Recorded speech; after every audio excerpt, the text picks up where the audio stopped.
14 দিন 15 দিন ধরে রোড বন্ধ করে গান বাজনা হয়, সেখানে সমস্যাকে আপত্তি করে না। আপনার 5 মিনিটের আজানের বিরুদ্ধে অনেক বড় বড় সেলিব্রিটিরা নানা রকম বিবৃতি দেয় না। আপনি তো সেদিকে চলে গেছেন। সব থেকে বেশি গরুর গোশত এই ভারতবর্ষ থেকে বিদেশে সাপ্লাই হচ্ছে। সেখানে বড় বড় কোম্পানি আছে, যে কোম্পানির মালিক সব অমুসলিম। সেখানে গো হত্যা হলে সেখানে সমস্যা হয় না। মুসলমান, তোমার ঘরে গরুর গোশত আছে কি নাই পরের কথা, তোমাকে গো হত্যার নামে গো ভক্তরা বারবার হত্যা করছে এই ভারতে। আগামী দিন স্কুলে যাবে, মুসলমান হওয়ার কারণে রেপ হবে।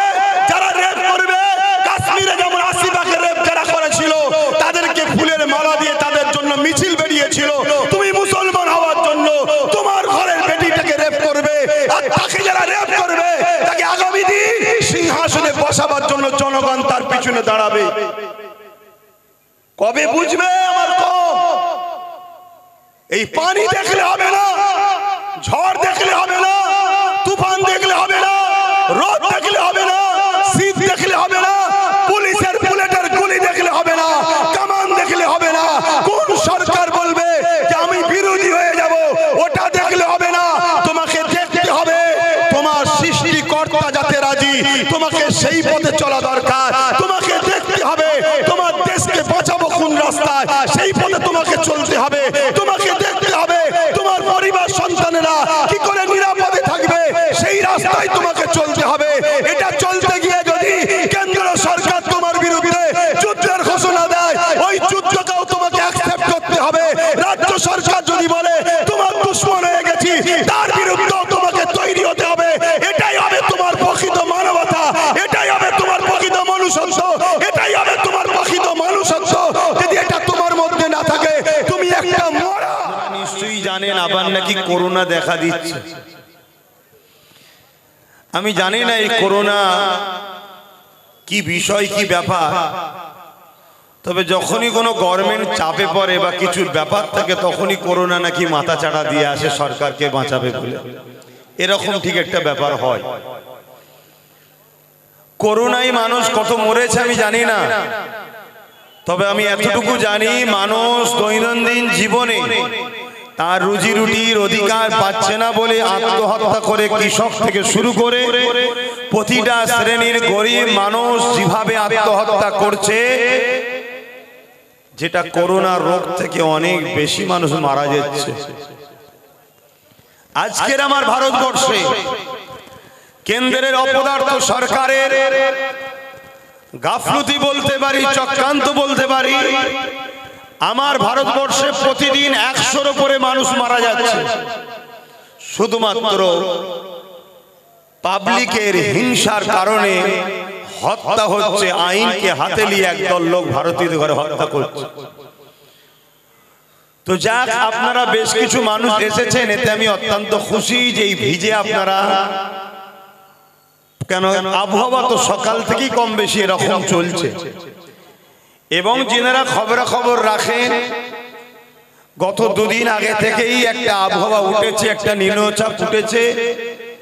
এটা হবে আনুমানিক তেনারা করছে, আর তেনারাদের আনুমানিকটা ঠিক হওয়াটাও সম্ভব এজন্য হয় কেন তেনাদের ঘরে আল্লাহ জ্ঞান বিবেক বুদ্ধি দিয়েছে, সেই বুদ্ধি দ্বারাই তেনারা আবহাওয়ার ঘোষণা দেয়। তবে আমাকে যেনারা আয়োজক এই এলাকার, তেনারা বলছিলেন যে এইরকম একটা নিম্নচাপ দেখা দিয়েছে, ডেটটাকে একটু ঘুরিয়ে দেবেন নাকি। আমি বড় দুঃখ করে আমি তাকে বললাম, সুখের দিনে অনেক সাথী পাওয়া যায়, দুঃখের দিনে যাদেরকে পাওয়া যাবে তারাই হলো প্রকৃত সাথী। এক গাদা নিয়ে লাভ নাই। ইসলাম যতবার বিজয় হয়েছে সংখ্যা গরিষ্ঠতা দেখিয়ে নয়, ইসলাম যতবার বিজয় হয়েছে জালিমদের বিরুদ্ধে অস্ত্রের জোরে, লাঠির জোরে, ম্যান পাওয়ারের, মানি পাওয়ারের জোরে বিজয় হয়নি। ইসলাম যতবারই বিজয় হয়েছে একমাত্র একটা পাওয়ারে বিজয় হয়েছে, ওই পাওয়ারটার নাম হলো আল্লাহর উপরে তাওয়াক্কুল আর নবীর নবীর প্রেম ও আদব যাকে বলা হয় ঈমান, এই ঈমানের জোরে আমরা বিজয় হয়েছি। আজকে কেন্দ্রের যে পদার্থ সরকার, সে যে আইন তৈরি করেছে, এখানেও বিজয় হবার জন্য ম্যান পাওয়ার দেখিয়ে বিজয় হওয়া যাবে না।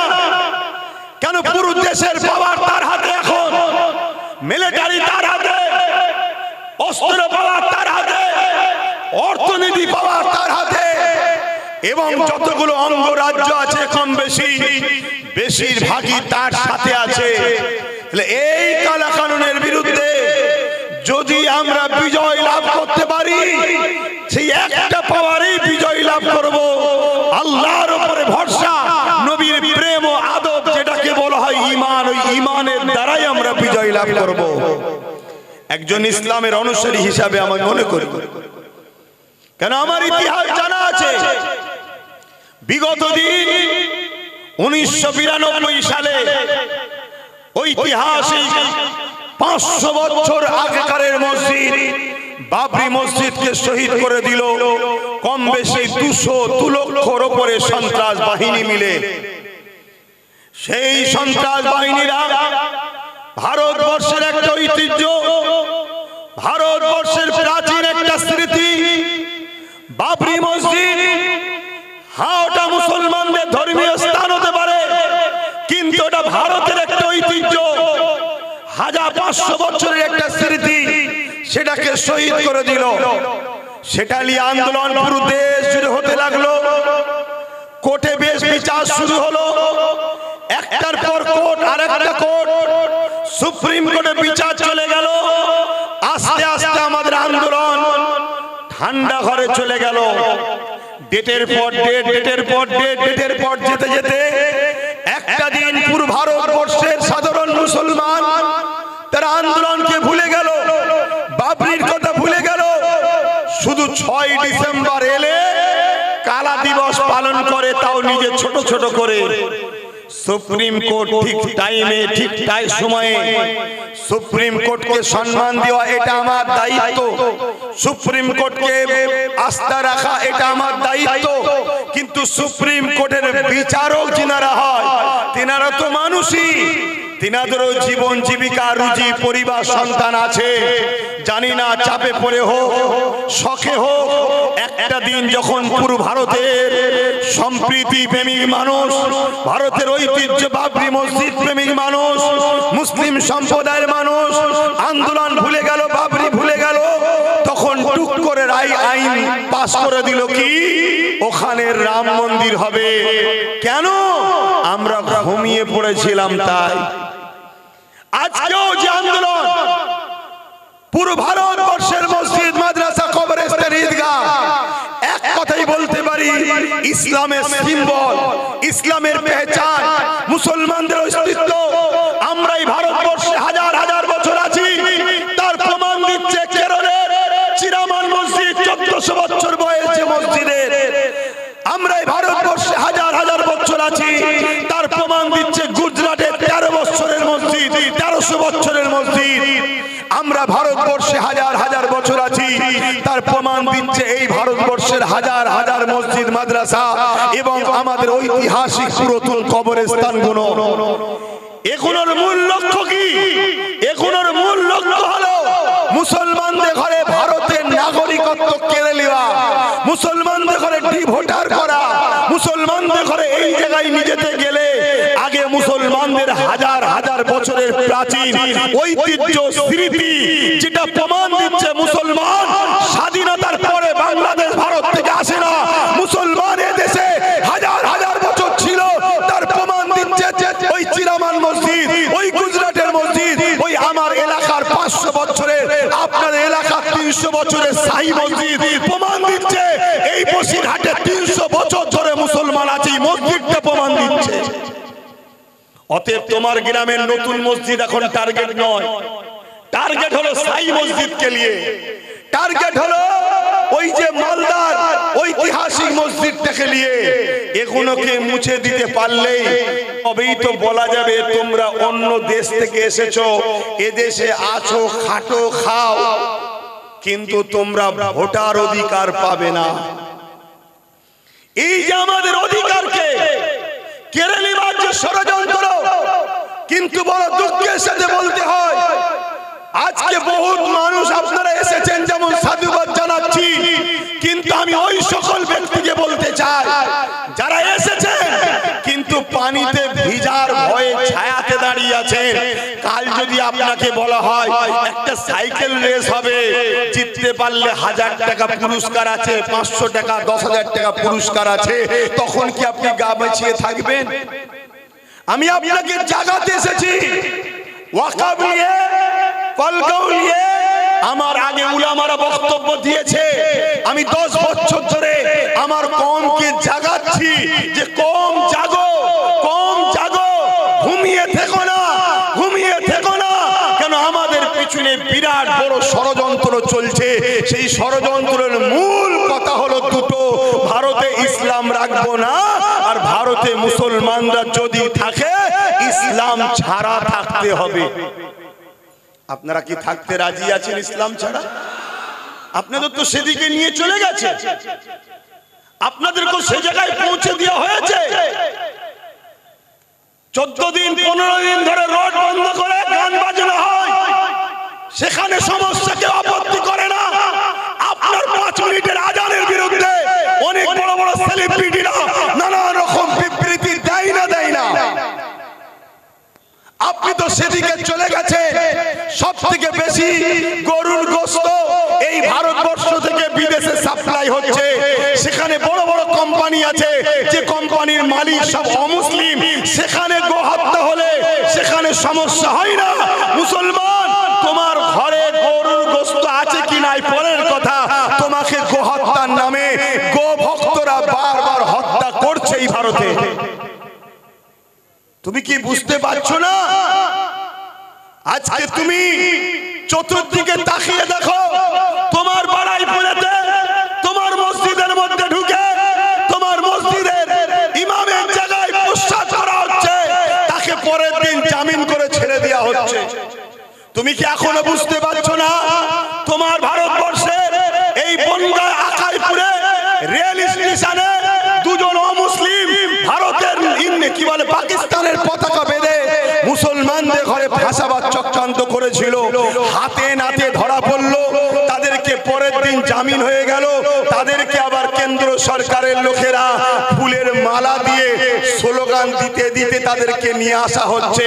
তুমি কি বুঝতে পারছো না যে তোমাদের বিরুদ্ধে যারাই ষড়যন্ত্র করবে তাদেরকে এই দেশে পুরস্কৃত করা হবে, যারা তোমাদের পক্ষে দাঁড়াবে তাদেরকে এই দেশে বিভিন্ন মিথ্যা কেসে ভরে দেওয়া হবে, আর যারা তোমাদেরকে হত্যা করবে তাদেরকে রাজস্থানের মতো জায়গায় যে আফরাজুলকে হত্যা করেছিল তাকে এমএলএ টিকিট দেওয়া হয়েছিল। তোমরা কি বুঝতে পারছো না?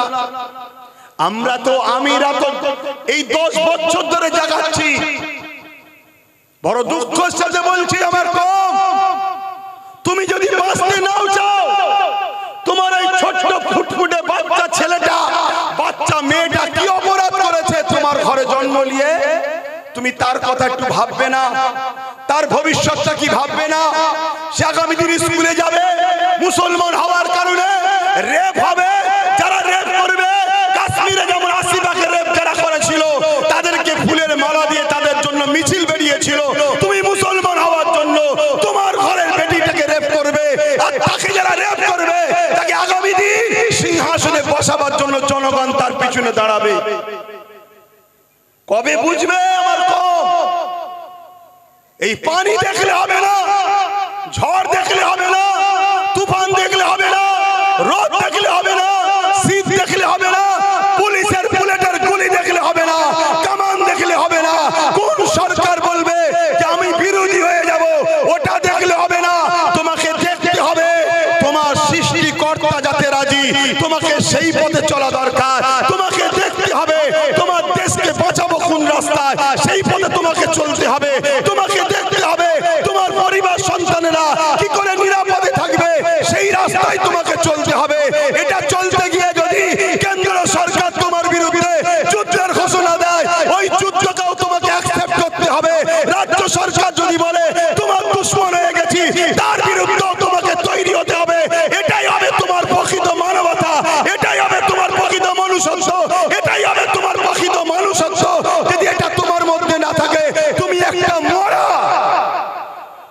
তুমি বেঁচে থেকে কোনো লাভ নাই তোমার মতো সমাজে কীট পতঙ্গ থেকে আমার কওমের কি ক্ষতি হচ্ছে শোনো।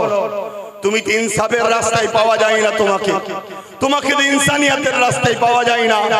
তোমাকে গরিব দুঃখী কৃষক দলিত আদিবাসী হিন্দু মতুয়া শিখ পাঞ্জাবি অসহায়দের রাস্তায় তোমায় পাওয়া যায় না।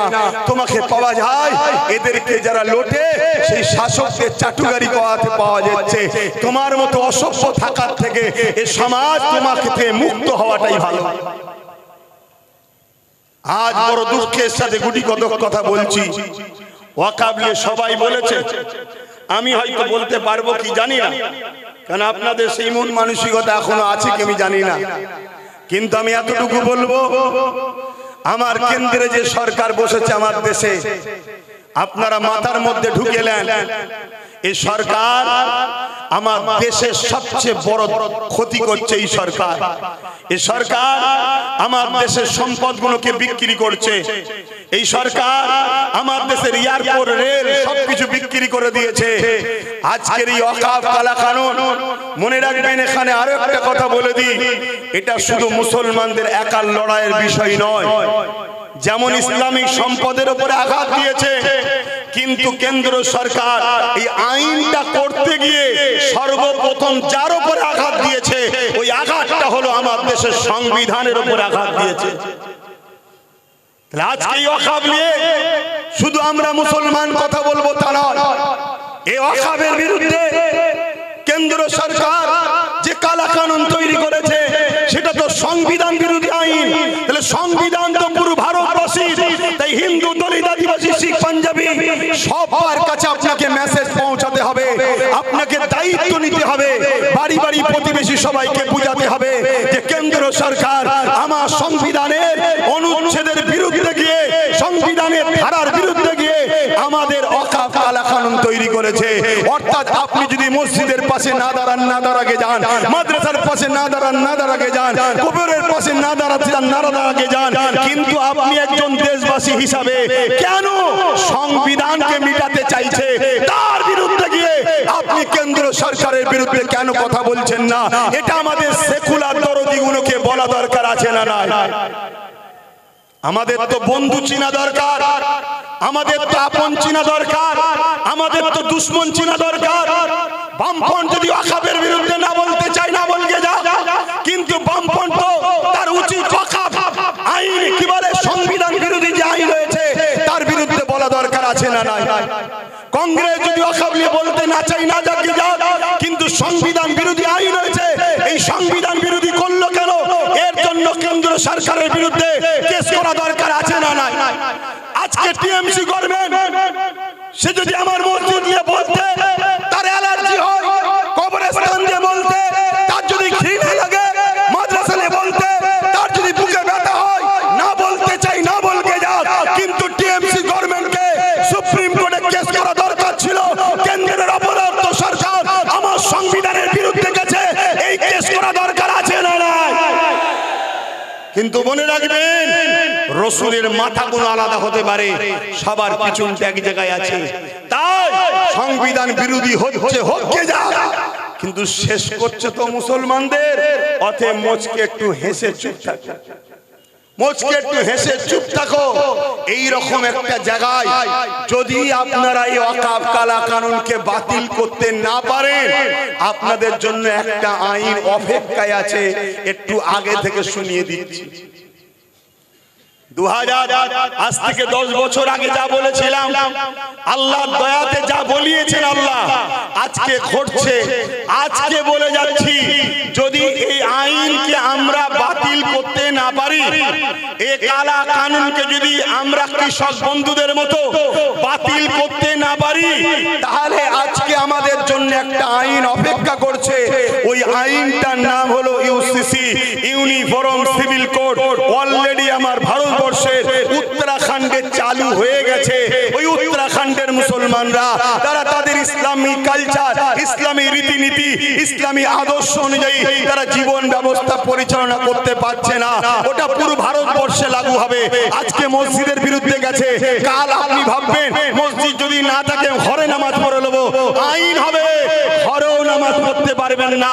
আজকে আপনি ভাবছেন মাদ্রাসা যদি চলে যায় চলে যাক, আমরা ছোট ছোট করে নিজের জায়গায় কোরআন হাদিস শিখে নেবো। আগামী দিন বলবে ভারতবর্ষে কোরআন চলবে না, আগামী দিন বলবে ভারতবর্ষে ইসলাম চলবে না, আগামী দিন বলবে আপনার দিন অনুযায়ী আপনাকে চলতে পারবেন না। ওই আইন ওরা তৈরি করবে, কেন ওরা সংখ্যা গরিষ্ঠ আছে, সংখ্যা গরিষ্ঠ দিয়ে করে নেবে।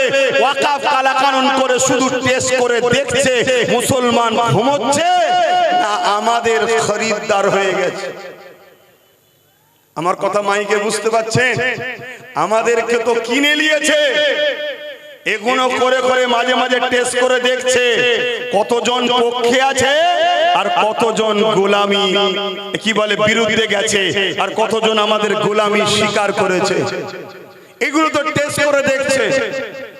তো ভাই আমার দুঃখের সাথে একটা কথা বলি, প্যালেস্টাইনের বুকে একজন ইমাম সাহেব একটা খুতবা দিয়েছিলেন।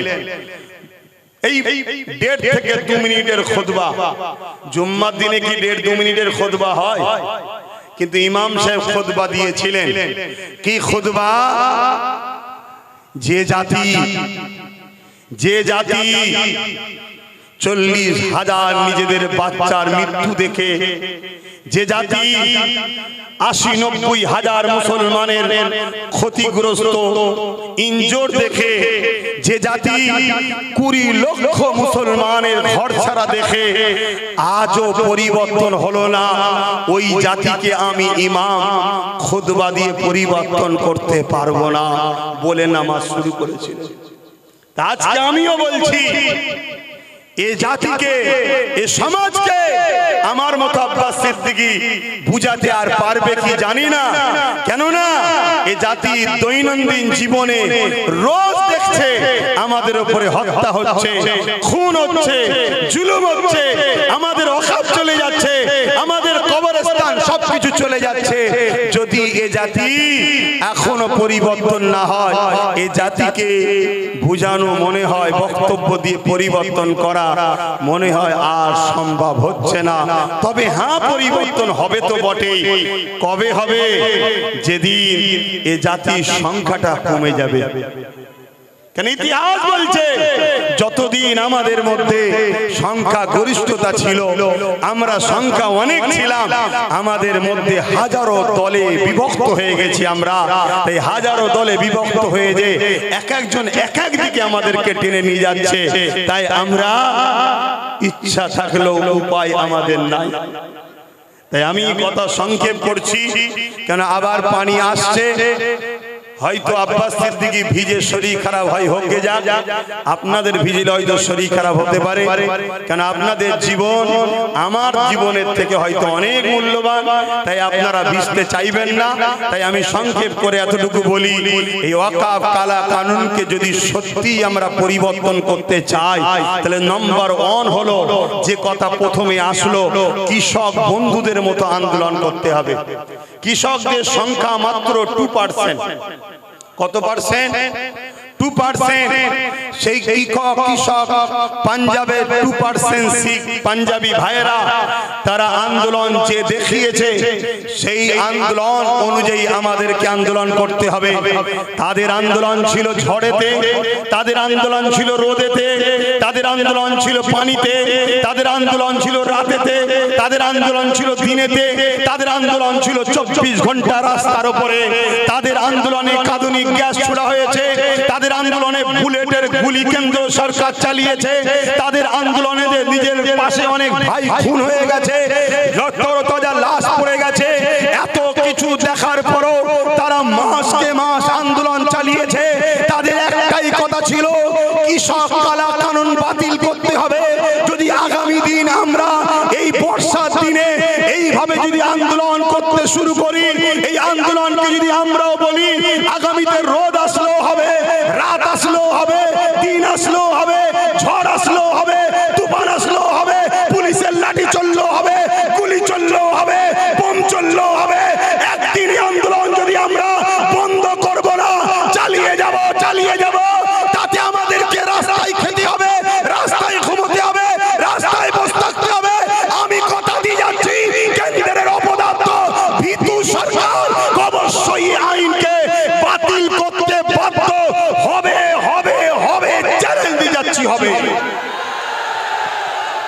কিন্তু আমরা যদি পানিতে ঘরে চলে যাই, রোদে যদি ছায়াতে যাই, রাত্রে যদি ঘুমিয়ে যাই, খাবার জন্য যদি ব্যস্ত হয়ে যায়, তাহলে মনে রাখবেন আগামী নতুন প্রজন্ম আমাদের বাচ্চারা জন্ম নেবে হয়তো ঠিকই, কিন্তু মুখে বুবা হবে, চোখ থাকতেও কানা হবে, কান থাকতেও কালা হবে, এবং তারা হবে এই দেশেরই পুঁজিপতিদের শুধুমাত্র চাকর, গোলাম, এছাড়া আর কিছু নয়।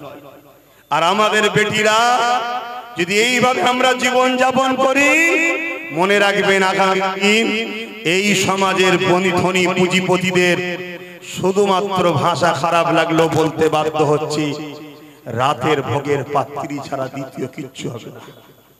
হ্যাঁ, বিগত দিন বলেছি, আজকে ঘটছে, আজ বলছে আগামী দিন ঘটবে, যদি আমরা জীবনের ধারা পরিবর্তন না করি।